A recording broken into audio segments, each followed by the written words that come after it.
У эфіры Белсату размова, з вами Віталь Цыганкоў. Міністр замежных справаў Беларусі Владзімір Макей недавно заявіў, калі справы будуць працягвацца такім чынам, ён меў на ўвазе санкцыі, то беларуская грамадзянская супольнасць проста знікне. Многія ўспрынялі гэта проста як непрыхаваны шантаж. Як Еўропа, Захад, да і сама беларуская грамадзянская супольнасць адрэагуе на гэты шантаж.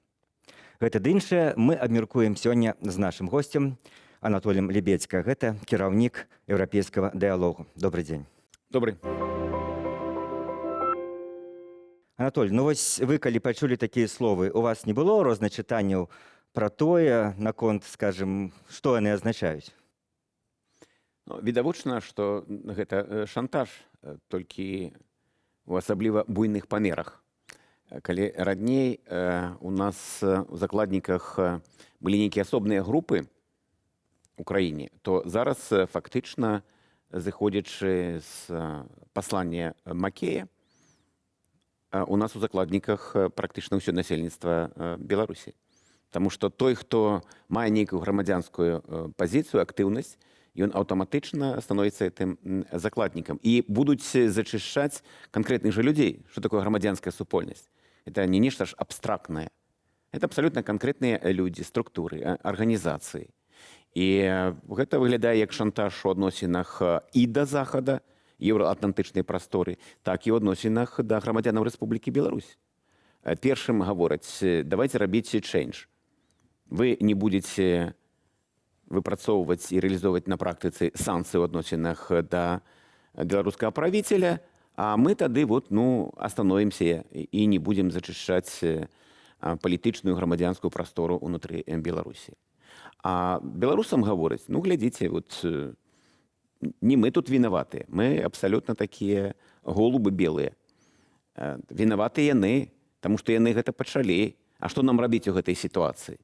Не Александр Лукашенко там, ім яго выстаўляць там на нейкі аукцыён ці нешта з ім зрабіць. Мы будзем адказваць адэкватна, але гэтым адказам будзеце вы. Ваша свабода, ваша воля, ваша праца і гэтак далей. Але падумаць, наколькі гэта проста дзіка і выглядае, калі нават успрыняць логіку беларускай улады, што на них нехта нападае там санкцыямі, і вось на нейкую краіну нападае нейкі вораг, і кіраўнікі гэтай краіны кажуць, не нападайце на нас, бо іначай мы будзем забіваць, давіць, ціснуць сваіх жа ўласных грамадзянаў.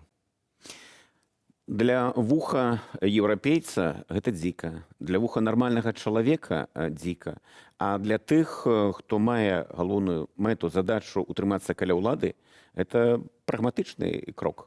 Яны зыходзяць з таго, што яны абараняюць сябе, свой камфорт, сваю прастору, сваю краіну, якую яны саздалі за 27 гадоў. Таму што для аднаго дзіка, для другога абсалютна лагічна ў нашай сённяшняй сітуацыі. Так, канешне, мы бачым пэўную мімікрыю і змяненне і самога Макея. Калі раней мы чулі з вуснаў той жа спадарыні Эйсмант, не ведаю, яна, магчыма, на заўтрашні дзень пасля распіцця Масандры з сваім сябрам гэта агучвала, але яна гаварыла, наш брэнд гэта дыктатура. І тады, відаць, крывіўся і Макей. Таму што, як там прызнавацца, што ў нас дыктатура, калі дыктатура, тады і няма грамадзянскай супольнасці, тады ўсё лагічна. А калі вы робіце выгляд, што ў нас ёсць грамадзянская супольнасць, што ў нас ёсць народ, што ў нас ёсць нейкія дэмакратычныя працэдуры, то, канешне, гэта бянтэжыла такіх людзей, як Макей, калі ён быў топавым міністрам і калі МЗС быў сапраўдным міністэрствам. А зараз, фактычна, глядзіце, ён паўтарае Эйсмант. Ён гаворыць у іншай форме, але ён гаворыць, у нас дыктатура, а калі дыктатура, то пры дыктатуры Канстытуцыя не працуе. Грамадзянскай супольнасці не можа быць. Не да законов, як не да закона, я говорю. Это радыкальная змена за все фактычна, можна сказаць, 26 гадоў, бо кіраванне Лукашэнкі, бо раней бывала самыя розныя страшныя часы, але весь час рыторыка была, што ў нас все-таки дэмакратыя не такая, як на Захадзе, у нас свая дэмакратыя. У нас правы чалавека не такія, як на Захадзе, а свае мы іх па-свойму разумеем.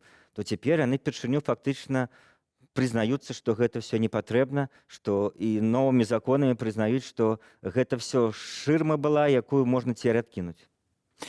Ну так, трэба прызнаць дэ-факта, што за гэты час адбылася вельмі такая істотная эвалюцыя, і калі ў нас былі два лагеры каля ўлады, там умоўна гаварылі, што вот гэта фракцыя там голубы, а вось гэта ястрабы, то на сённяшні дзень усё перамяшалася. І мы бачым, што я бы гэтыя выступы нават Макея разглядаў бы як яго імкненне не згубіцца вось сярод гэтай ястрабінай стаі. Да. Ён гаворыць, што насамрэч, глядзіце, у нас МЗС не мае ні кіпцюроў, ні дзюбы. Ну, ён мае рацыю, таму што МЗС за апошні час яно скукожылася да нейкага аддзела адміністрацыі Чырвонага дома. Гэта ўжо проста не ястраб нейкі, не нават голуб, гэта проста тушка. І таму я думаю, што у нейкімі колерамі зайграў Макей. Для мяне гэта пытанне таго, што ён шукае сваю нішу. Ён гатовы быць спікерам вот гэтай сітуацыі. Ён же чалавек все-таки разумны і прагматычны. Але ён гатовы вот гаварыць такія рэчы, што ў нас дыктатура, што мы гатовы ўзяць у закладнікі 9,5 мільёнаў грамадзян Беларусі. Ён можа займацца адкрытым шантажом. У сітуацыі, калі большасць чыноўнікаў мушаны былі б, проста зыходзячы з таго, што жыццё сёння не заканчваецца, і думаць пра будучыню, яны на сябе такую публічнасць не бяруць. А Макей актыўна ідзе ў гэта. Гэта вот такія цікавыя метамарфозы, якія адбываюцца вот сярод атачэння Александра Лукашэнкі. І вось, можа быць, галоўнае пытанне, якое я хацеў бы з вами высветліць, як, па-вашаму, могуць рэагаваць на гэта заходнія дыпламаты і навогуле захад, які зараз взяў, безумоўна, это і беларусы ад яго просяць, і гэта логіка ўсіх падзеяў вымушае да санкцый. Якраз большасць беларусаў, якія апаненты рэжыму, лічаць, што санкцыі дастаткова слабыя, што санкцыі трэба ўзмацняць, каб рэальна падрываць гэты незаконны рэжым. Але вось калі захад чуе такія заявы, як ад Макея, ён можа баяцца, сапраўды на нашы санкцыі будуць прыгнетаць тых жа грамадзян Беларусі, і што нам рабіць? Гэта вось, я б сказаў, ну як два самалёты насустрач ляцяць, хто першы зверне, і, дарэчы, хто першы зверне, той і прайграе, таму што другі яго падстрэліць. Так вось, ці вытрымае, па-вашаму, ён гэта лабавое сутыкненне? Ну, толькі час адкажа на гэтае пытанне. Я думаю, што ў Брусэлі і другіх еўрапейскіх краінах ёсць разуменне, што гэта такі адкрыты шантаж. А па-другое, захад, калі падыходзіць да люстэрка, то ён бачыць крэдытную гісторыю сваю ўзаемаадносін з Александром Лукашэнкам. Яны ўвесь час прапановвалі яму гуляць у шахматы. Лукашенко раз-пораз садзіўся там, часаў патыліцу. Прикидывался, что умее гулять. Так, што умее гуляць. Все закончылася адным і тым жа, што дошкай па галаве. І я думаю, зараз, калі захад падыходзіць да люстэрка, то ён бачыць на сваім твары не адзіную шышку. І гэта ўсё яго адносіны з Лукашэнкам. Я на форуме Каліноўскага, які быў такім прадстаўнічым, мы якраз дыскутавалі пра гэтае пытанне. І я прапанаваў вярнуцца да 96-го года. Вот, менавіта тады узнікла першая такая экстрэмальная сітуацыя ўзаемаадносін Захада і Александра Лукашэнкі. Тады была парушана Канстытуцыя, тады падзеі, якія прайшлі ў Беларусі, былі тым жа Захадам, еўрапейскім звязам, Амерыкай ацэнены як антыканстытуцыйны пераварот. І што? І пасля гэта яны зноў селі гуляць у шахматы за адзін стол з Александром Лукашэнкам. І сёння ёсць разуменне, што калі б яны былі паслядоўнымі, прынцыповымі ў 96-м годзе, то затраты, высілкі на тое, каб вырашыць беларускую праблему, былі значна ў разы меншыя, чым сёння. Таму што гэтыя 27 гадоў ці 25 гадоў Лукашенко не губляў часу. Ён умацоўваў тое, што называецца дыктатурай. І зараз яго скавырнуць чалавека, які парушае Канстытуцыю, міжнародныя абавязкі, значна істотна больш цяжка, чым у 96-м годзе. Я думаю, што такое разуменне, калі не ва ўсіх, то ў значнай часткі еўрапейскіх і амерыканскіх палітыкаў прысутнічае. Таму падаецца, што як мінімум у бліжэйшай перспектыве яны не будуць садзіцца з Лукашэнкам гуляць у шахматы. яны будуць патрабаваць як мінімум, каб з беларускага боку быў іншы шахматыст. Ну і вот сапраўды як доказ то, што гэта пазіцыя як бы ісці насустрач была в стратэгічным сэнсе не зусім правільнай, вось ну тыя ж падзеі да выбараў, калі ну лібералізацыя адносінаў, нармалізацыя адносінаў шла з 15-го года, і захад чакаў, што ўжо все, што можна рабіў, і крэдыты даваў там, і нейкае палітычнае прызнанне, і менскі працэс, Меркель з Макронам прыязджалі, а в адказ на гэта што Лукашенко зрабіў у 2020 годзе, хаця ўжо разварот, так сказать, да рэпрэсій пачаўся рэальна, можна сказаць, з канца 19-го. Вось. І то бок то, што кажуць, што вось в адказ на санкцыі рэжым будзе ну, неяк шалець, то рэжым і без всякіх санкцыяў, калі захад его максімальна ліберальна ставіўся, все роўна ашалеў падчас выбараў 2020 года. То бок няма ніякага сэнсу ісці ему насустрач. Мы вяртаемся да сітуацыі, так скажем, дыскусіі, якая заўсёды была на захадзе паміж фракцыяй, якая стаяла на пазіцыях каштоўнасцяў, і ёсць тое, што называецца прагматыкі. Яны, канешне, і сёння не зніклі.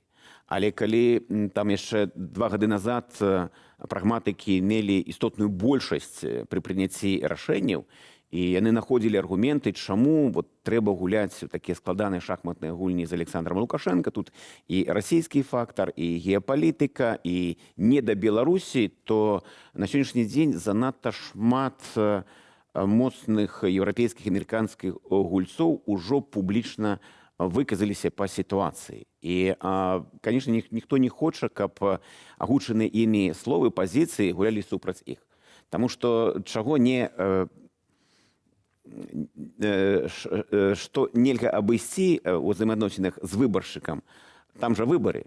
І там, калі твае словы разыходзяцца са справай, то тады гэта вельмі лёгка прыпамінаюць, і ты проста не атрымоўваеш там месцы ў парламенце, не фармуеш урад і гэтак далей.